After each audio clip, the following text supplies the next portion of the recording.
برنامج وهج الطمأنينة.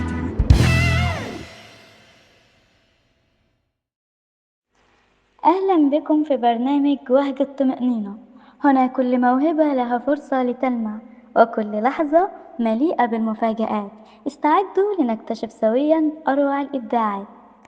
في بداية لقائنا يسعدنا أن نستضيف الشاعر عبدالله أحمد عبدالله لنكتشف سويا موهبة لامعة في مجالها. ممكن تعرفني بنفسك وعن موهبتك؟ اسمي عبد الله أبو الغيط. موهبتي شعر فصحى. تشرفت بوجودك معنا. ممكن تقولي إيه هي قصة بدايتك مع المجال؟ بدأت مع المجال لحبي للغة العربية ولغة القرآن والمعاني والمصطلحات الكلمات القديمة التي أصبح يجهل بعضنا معناها، والأحداث التي مررت بها طيلة حياتي جعلتني أتجه إلى الشعر لأخرج ما بداخلي ولأعبر عنه بكل حرية، بقلم وورقة، بأشياء بسيطة، دون تكلف، دون أن أنتظر أن يسمعني أحد، دون أي شيء، مع نفسي. أحكي عن مواقفي، أحكي عن حياتي بأدوات بسيطة غير مكلفة، مريحة للقلب والعقل والأذن، تخرج موهبة يعني ينظر بعضنا إليها نظرة احترام وتقدير. ممكن تعرفنا إيه هي مصادر إلهامك؟ إيه هي أهم نصيحة تقدمها للي بيبدأ في نفس مجالك؟ مصادر إلهامي هي كوني بإني أدرس التمريض، فبشوف المرضى كل يوم، بشوف معاناتهم، بقابل ناس كتيرة كل يوم، بحكي عن حياتي اليومية، بقلم وورقة، بكلمة على سطر، بنبرة بتتقري مش بتتسمع. وأهم نصيحة بقدمها هي الاستمرارية والسعي. ممكن تقول لنا إيه هي خططك القادمة؟ وهل في مشاريع جديدة ممكن تشاركنا فيها؟ آخر خطوة أتميتها الحمد لله هو إن بقى ليا ديوان شعر فصحى اسمه نحو الخلود. الخطوة القادمة إن شاء الله إن الحمد لله يعني قدمت العضوية في قصر الثقافة، وهتجه بقى للسوشيال ميديا أكتر عشان يعني أظهر وتبقى بداية مبشرة إن شاء الله. أما بالنسبة للمشاريع الجديدة فهي عبارة عن قصائد فردية، ولكن إن شاء الله تجمع في ديوان قريبا. إيه هي قصة أول قصيدة كتبتها؟ وإيه هي أهم نصيحة تقدمها للشعراء الشباب؟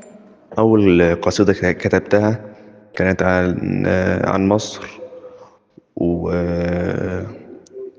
وتاني قصيدة كتبتها كانت عن والدي المتوفي.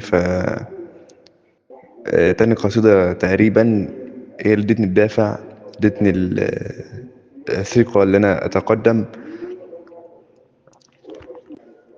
أتقدم واكتب تاني واكتر واكتر، حتى بقيت يعني لحد ما بكتب بشكل كويس. والحمد لله بقى عندي ديوان شعر فصحى اسمه نحو الخلود. واهم نصيحة بقدمها للشباب، في جملة كنت اكتبها في الديوان ده اسمه بتقول ان جناح النجاح هي الاستمرارية. فجناح النجاح هي الاستمرارية. فهي دي النصيحة اللي بقدمها للشباب عامة، مش في المجال بس، أي شاب عايز ينجح الكلمة دي دايما معاه. كلمة أخيرة للمستمعين، وفي ممكن الناس تلاقيك على السوشيال ميديا. والله بقول للمستمعين إن الحياة رحلة من الأيام، وكل يوم هو فرصة جديدة عشان نغير مسار حياتنا. أما بقى بالنسبة فين لقونا على السوشيال ميديا، بيج على الفيسبوك اسمها الشاعر عبد الله أبو الغيط بالعربي، وبرضو على التيك توك عبد الله ابو الغيط، و... على محرك بحث جوجل الشاعر عبد الله أبو الغيط. ممكن تسمعنا حاجة من موهبتك؟